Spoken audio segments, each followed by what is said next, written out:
আজি ঘৰতে এতিয়া মই এয়া ৰসগোল্লাৰ বনাবৰ বাবে প্ৰস্তুতি চলাই আছোঁ প্ৰথমবাৰৰ বাবে জীৱনত চাওঁ কিমান দূৰ সফল হওঁ আপোনালোকক দেখাম বাৰু দেই এয়া গোল্লা মানে গেছৰ পৰা নমাই অকণমান ঠাণ্ডা কৰি ৰাখিলোঁ এতিয়া হৈ গ'লগৈ এয়া দেখিছেনে কেনেকুৱা বা হৈছে নাজানো আৰু তথাপিও বনাইছোঁ এতিয়া মানুহজনক আৰু ল'ৰাটোক খাই চাব দিম এয়া দেখিছে নহয় ইমান ধুনীয়া গোল্লাটো এয়া গৰম গৰম গৰম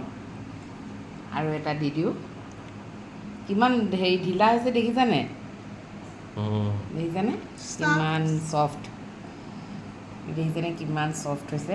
আৰু এটা দি দিওঁ হ'ব এতিয়া খাই চাওঁ ৰ'ব কেনেকুৱা হৈছে এয়া চাহ আৰু এয়া গোল্লা